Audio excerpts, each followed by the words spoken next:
the 14th of May 1948, the State of Israel was declared and was immediately recognized by the United States. 70 years later, as Israel celebrates the anniversary of its founding, U.S. President Donald Trump has fulfilled a campaign promise to move the U.S. Embassy from Tel Aviv to Jerusalem. To discuss the many issues arising from this controversial decision, I'm happy to be joined in the studio by Professor Su Hao from China Foreign Affairs University and Mr. Einar Tangen, author and columnist. We'll also speak via satellite to Maya Javandamfa, Middle East analyst in Tel Aviv, and Mr. Hussein Ismail, CEO of China Today in the Middle East in Cairo. That's our topic. This is Dialogue. I'm Pandong. Before we get started, let's take a look at this.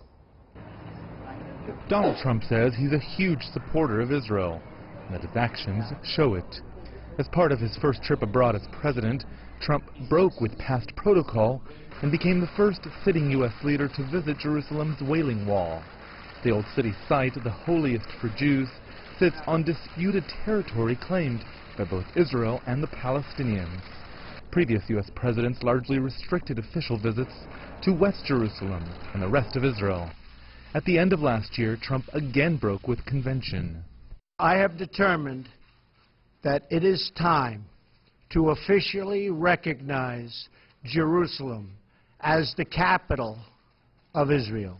He also announced controversially that he'd be moving the U.S. Embassy from Tel Aviv to Jerusalem. In January, his vice president, Mike Pence, traveled there to deliver a rare speech before Israel's parliament. An evangelical Christian, Pence often delivers a prophetic version of Trump's message, both in the Holy Land and in the U.S. On the ground, he's reinforced by Trump's bankruptcy lawyer turned ambassador to Israel, David Friedman. He's a religiously observant American Jew who supports Israeli settlements in the West Bank and owns property in Jerusalem. Meanwhile, at the UN, Trump's envoy Nikki Haley has vocally and actively taken on Israel's foes. What we witnessed here today in the Security Council is an insult. It won't be forgotten. And back in Washington, Trump's Jewish daughter and son-in-law have become somewhat celebrities within the Jewish community. But Trump's relationship with American Jews and Israel has not always been a love fest. Many liberal Jews loathe him. Some booed and walked out of his 2016 speech as a candidate before AIPAC, the pro-Israel lobby. Just months before that, Trump, echoing stereotypes, told Republican Jews, "You're not going to support me, even though you know I'm the best thing that could ever happen to Israel, and I'll be that. And I know why you're not going to support me, and you know you're not going to support me because I don't want your money. You don't want to give me money, okay? But that's okay. You want to control your own politician. That's fine. Good." Then, after his election, Trump got slammed by Jewish American leaders who accused him of turning a blind eye to an uptick in anti-Semitism, or worse, they said, encouraging it. But Trump's alliance with Israel's hawkish Prime Minister, Benjamin Netanyahu, has managed to silence most of Trump's pro-Israel critics and convinced key Jewish American backers, like billionaire Sheldon Adelson, to get on the Trump train. Remember, Netanyahu was no fan of Trump's predecessor, Barack Obama, but for 8 years he was stuck with him. Before that, George Bush, a Republican, had Ehud Olmert and his center-left coalition, and Bill Clinton, a Democrat, had Ariel Sharon and his right-wing politics. Netanyahu and his supporters saw in Trump a golden opportunity, a rare moment in time to reshape the U.S.-Israel alliance, and in doing so, the Middle East as a whole. Rowie Rettenberg, CGTN in Washington. Well, gentlemen, at the beginning of this program, we described Mr. Donald Trump's decision as a controversial decision. Of course, that's a professional way to put it, but some observers have already gone as far as describing it as an extremely dangerous decision. What would be the immediate consequences, Professor? Well, in their experiences before between Israel and the United States, actually the United States has some controversial action towards the so-called peace process of Israel and Palestine. In the past 30 years, the United States, on one hand, stand on the Israel side. We know Israel always take some kind of promise from the United States regarding support. But on the other hand, the United States would like to try to make the mediator between Israel and Palestine actually. So they tried to host some kind of meeting, summit between the two sides. And in particular, in the last administration, Obama administration, tried to combine the two sides together to make the so-called permanent peaceful settlement between the two sides. But unfortunately, it failed. So now Donald Trump, actually, he already has the promise when he has the, getting the power as a president, that he, recognize Jerusalem as the Israel's capital. That means Donald Trump has a very stick, position to support to Israel. So make at the moment, even today, the embassy from the Tel Aviv to Jerusalem make the clear stance that Donald Trump still stick to his promise. That means he will take the side clearly on the Israel side. So that will be a situation a bit worse and complicated. Mr. Tangen, will there be consequences in U.S. domestic politics? Domestic, I don't think so. The Israeli lobby is extremely powerful, and they're, no one really crosses them. They have friends on both sides of the aisle, and it's not going to be there. But where you're going to see it is in the international. The U.S. as an honest broker between these two parties is now irretrievably broken unless somebody comes in and reverses that, and that's going to be as much trouble as anything else.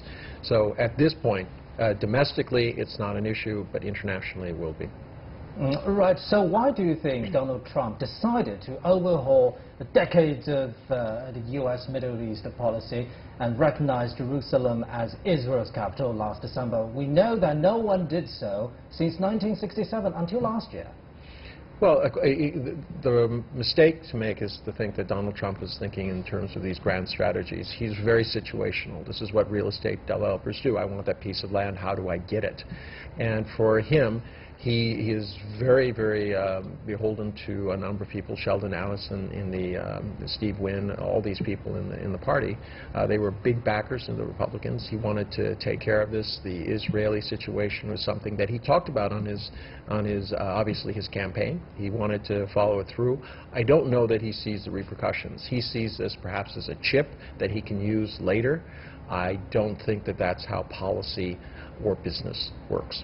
And Professor, do you think this is a chip of Donald Trump's larger plan to achieve anything bigger than this in the Middle East? And actually, the Trump administration is framing the move to Jerusalem as one that might actually improve the possibilities for peace. Do you think so?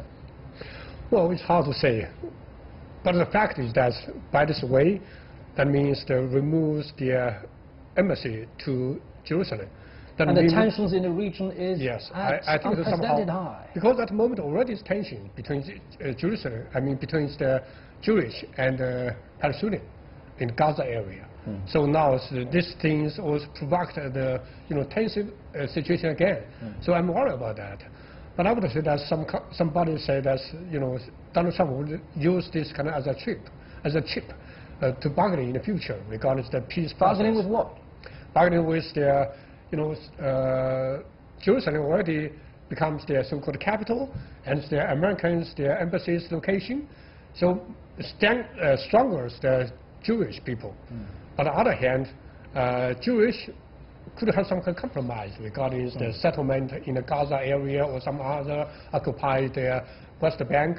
So make their Palestinians maybe somehow to prepare something like on the one hand, weakens their position in their area, but on the other hand, maybe to stronger their emotional, feelings against the Jewish, so that they can have some compromise, mutual compromise with each other. Yes, I'm going to disagree completely with that. Just before this, there were thousands of new housing settlements were approved by Netanyahu.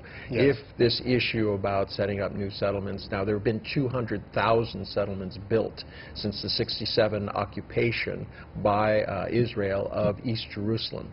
That was never recognized until December of last year by Donald Trump. The international community, they didn't go there. No, it was a no-go zone. So the issue of Jewish settlements springing up in all of these disputed zones is one of the main impediments. And I do not think that Donald Trump is thinking about that. He said, oh, I'm going to take it off the table. I'm just going to say it's there, so therefore we can't argue about it. But this is not going to lead to a peace. If anything, it's put a chip in Hamas's corner, because now they can play the victim. They're sending people, they're getting shot, 49 people have died, hundreds have been injured, and now you have a situation where on a daily basis the sympathies of the world are going towards Hamas, which is still a terrorist group. So it's a very, very complex situation. You have bad actors on both sides, but for certain you're not going towards peace. And for more insights, let's talk to Mr.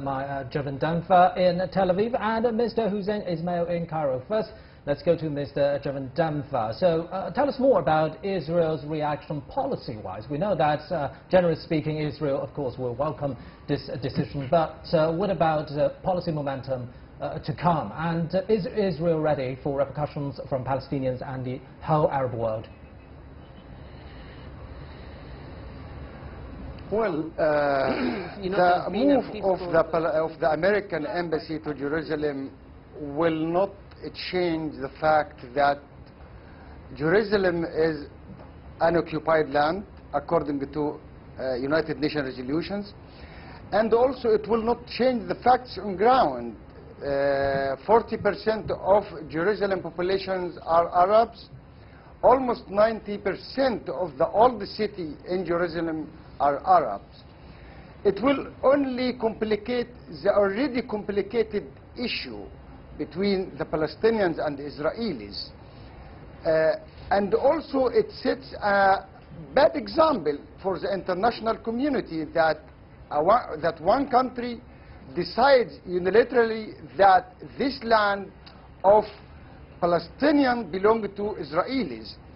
And also it gives the Palestinians, and this is probably the positive side of the story, it will end the farce of American mediation between Palestinians and Israelis in negotiations.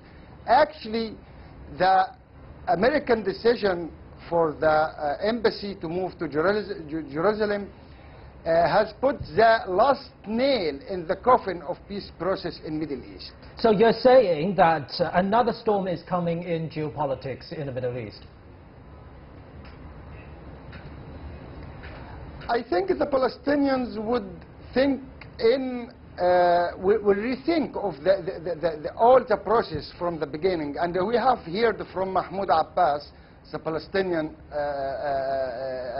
Authority president, that the Palestinians will rethink of their recognition of Israel. And for sure, the Jerusalem issue does not only concern the Palestinians, it concerns all Muslims around the world, all Arab countries, and also all Christians around the world. So this move will make it difficult for all sides, Palestinians, Israelis, and the international community, to find a solution for this long-term conflict between Palestinians and Israelis. Now let's go to Mr. Javan Damfa in Tel Aviv. That earlier question was meant for you. Do you think Israel is ready for repercussions from Palestinians and the Arab world, or even the rest of the world? In terms of security repercussions, according to various reports from Israel, the IDF has been placed on high alert. Let's not forget that the Israeli Defense Forces is already on high alert on the border between Israel and Syria, but now it's also on high alert on the border with Gaza, and there have been measures taken in terms of securing West Bank.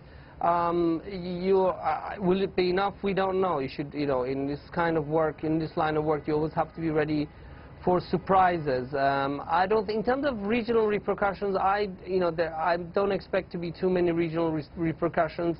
In this region, it seems that wars such as the current civil war in Syria, especially, have overshadowed the Palestinian issue. I can tell you anecdotally, we Israeli specialists on Middle East, till about 6 years ago, we used to go abroad and to conferences, and people used to pounce on us on the Palestinian issue with a certain level of reason. But now when you go to conferences, people are much more people are much more focused on the disaster that is the Syrian civil war and Yemen and Iraq. And of course, this has given Mr. Netanyahu an opportunity to do what he's doing, and of course, President Trump. So to answer your question, yes, Israel is ready for repercussions from the Palestinian people, but in terms of the region, I think the region is too busy elsewhere to show a very negative repercussion towards Israel. So, Mr. Javan Danfer, do you think Netanyahu is still willing to talk about peace in the Middle East? Is this the end of the peace process there? Oh, that, you know, it really depends. From his point of view, he's willing to talk about peace, but he's also willing to build settlements. It's like saying you're willing to go on a diet, but every day you eat more. You know, for now, he has no reason to, in practice, you know, in reality, he has no reason to talk about to do anything regarding peace. The Palestinians are divided in between Jerusalem, between West Bank and between Gaza. There are increasing problems between PLO and Hamas. The international community is too busy dealing with other problems in the region now. On top of the Syrian issue, now we have the Iran issue, which could be back on the table because President Trump decided to walk out of the nuclear deal unilaterally. So, you know, this is John Maher's, you know, realistic school of international relations, especially when it comes to what he defines as offensive defense, offensive realism.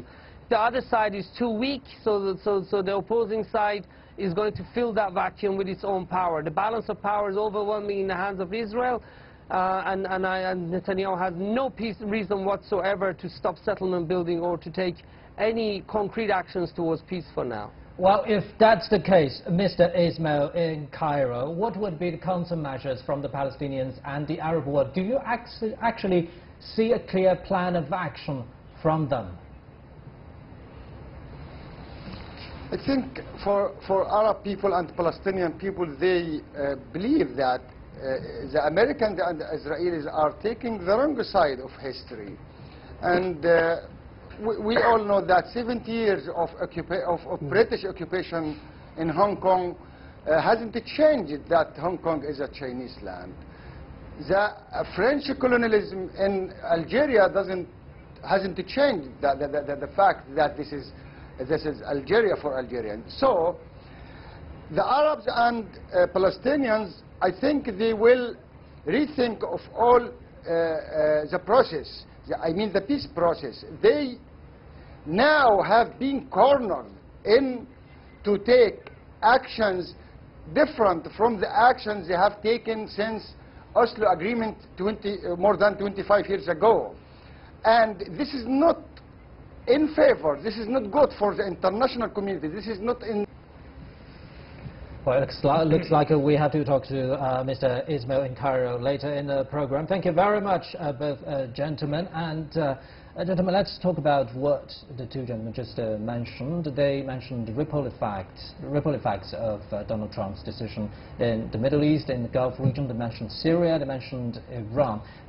What do you think the consequences in geopolitics, the most worrying part? Yeah, I think the geopolitical situation already is totally changed compared to the previous time. What about Iran and Israel? We know that Israel just hit nearly all Iranian military targets in Syria several days ago. Right. Iranians actually already take Israel as their enemy. Even in the past, Iranian presidents say that they should wipe out Israel on the map, right? So it makes a very hawkish relation between the two sides. So the reason why at the moment Iranians also try to have some kind of program of nuclear weaponization was maybe potentially okay in the past. So the reason why they have the nuclear program agreement in the international community. But unfortunately, you know, Israel always, you know, a few days ago I was in Israel for the conference there. So at the conference, Israel's politician, Israel, you know, scholar, even policy researcher, always take Iran as the ad hoc enemy. No any suspicions about that, but just to prepare anything possibly from Iran's attack. So they want to do preparation, not only Iran, but also Syria, or, you know, even inside of the Peninsula area. So it's hard that make the, you know, Jewish people or Israelis to make some kind of compromise with Iran. And now it seems to me that there's a new evidence that Israel want to, you know, provoke their standoff between Shia Muslim people and there's the Sunni Muslim people. So this somehow they would like to say that supports or keeps the special relation with Sunni and Muslim people like the Saudi Arabia or the Bahrain or some others Sunni states around the Gulf. So provides the standoff between the two sides. So within this kind of standoff, Israel could get benefits. So do you think, Mr. Tang, do you think, having said that, Israel will be fighting wars on two sides? Well, I think the greatest danger that we should be looking at is the realignment. You now have Saudi Arabia and Israel joining together against Iran. This is going to be very controversial even within the Arab League and things like that because there's real ambivalence towards Israel. But the real danger here is we just had elections in Iraq and no clear winner has come forward. You have three very different groups who've gotten 50 plus or minus 50 seats, but you need 329 in total, so you need at least half that to govern. So there's going to be a coalition. A weakened government in Iraq is going to encourage all sides to engage in some sort of proxy war. You already have the Iranians in there. They're very, very strong. They will probably be the kingmaker and who's decided in terms of who is going to be the prime minister. And following that, I would expect that there will be action by both Israel and Saudi Arabia to destabilize that. So you're saying that despite being a traditional battleground for major power politics, the larger region itself is witnessing some structural changes of itself? Oh, absolutely. The realignment and the strength of the realignment. Saudi Arabia, I think the Crown Prince made some comments about Israel which really shocked the Arab world. At this point, throwing his lot in with the United States and Israel is going to shift things. I mean, the traditional role of Saudi Arabia has been much more cautious, not jumping out in front of these situations. Now they are. So it's going to be strange. These are very strange bedfellows, to say the least. Unfortunately, it's going to continue to destabilize the entire area as these people fight proxy wars, not only in Syria, but also now, I think, increasingly Iraq. What's your take, Professor? Do you think this is more of traditional major power politics, or is this a new structural change in the region? Well, regardless of the dimension, well, power politics is still there. It's the major powers engaged into this region, plus Russia at the moment, right? So this real some kind of traditional patterns, to make the powers, have the gains in this region of the Middle East. But on the other hand, I would say that at the moment, from observation, Middle East already has the threshold for the transition from the traditional pattern of their, rules, their logical based upon their standoff between Israel and Arab country, and Arabs, Sunni and Shias within the country. But now, after the Arab Spring in North Africa, or the Iraqi war, or even now Syria's civil war, so make the patterns already somehow quite different. So at the moment, I would say that geopolitically, already the pattern already quite a lot of shift from traditional pattern to the new kind. So we've just mentioned Israelis, Americans, Arabs, Russians. What about the European element in this change? Europe does not have a taste for more war and more adventures in the Middle East. They were hoping that things would calm down. I think almost to a group, there was only 4 European members who showed up for the inauguration. The rest of them held back. They got a scolding from the EU collective. This is not, it's just, there's so many problems going on, trade wars. This is the last thing that the world needs, is a unilateral declaration that's going to enrage one side and not solve anything else. So from that, but I mean, the real long-term winner, this from a PR point of view, I want to re-emphasize, is the Palestinians, Hamas. They're now painting themselves as being the victims of an apartheid system of government. And unfortunately, that perception is going to continue forward. Regardless of what bad acts have been done in the past, this is this conception. And Europe is very, very open to this now. And you're starting to see a lot of public perception going against Israel, also a lot of anti-Semitic activity. Now let's talk about a big picture, and for more on that, let's start with Mr. Meir Javan-Demfa in Tel Aviv. Mr. Javan-Demfa, from Israel's point of view, do you see a clear Middle East policy from Donald Trump? When it comes to his allies, yes. President Trump has a very clear policy when it comes to support for the State of Israel and for the Saudis. But on other issues, not so much. For example, on Syria, this is actually a source of concern here in Israel. We're not sure that he actually has a Syria policy. There's concern that after ISIS is beaten completely, in Syria, he's going to pull his forces out. On Iran, we saw he has a policy to walk out of the nuclear deal. But what happens afterwards, I think there's room to question if President Trump has thought of the day after, if Iran decides to also cancel its participation in the nuclear deal. So I think President Trump, at the end of the day, I think Trump's priority is America, it's not the Middle East. So what he does is, I think it seems to me, he's focusing on America, but when it comes to the Middle East, he's just focusing on strengthening America's traditional allies in this region. And that at least now includes the Israelis and the Saudi Arabians sharing a very common enemy, which is the current leadership in Iran. And this is to the benefit of President Trump to strengthen the relations with these two countries. Thank you very much, Mr. Javan-Demfa in Tel Aviv. Mr. Tangen, do you see a clear Middle East policy from Donald Trump? No, I don't think so. I wouldn't even agree that he's supporting. I think he thinks everything is chips. Things are situational. He would trade the Saudis down for a Nobel Peace Prize. He would trade things, who knows what things, where he's going to go. This is not a reflective man. I don't think he thinks 1 second after he tweets, let alone thinking about the grand issues that are in there and the complexities. He does not read history. He's not interested in history. He can barely make it through his security briefings. This is not a man who has an understanding of the greater issues that are involved. Let's talk a little bit more about the Palestinians' future, Professor. Do you think they actually have a way out politically? For example, they're making these desperate struggles against the Israeli occupation. For example, the Great March of Return is now in its 8th week, and dozens of people killed. So do you think, politically speaking, there could be some options for them? Yeah, I think that's one of us in Israel to see the Palestinians' living condition. I feel very much pity. In the Western Bank, Israel already controls the bottom line, then the border line, and the lifeline of the whole. Yes, of course, and also Gaza, because of the new settlement in that area, so shrimps the Palestinian people's living environment and condition, and also the space.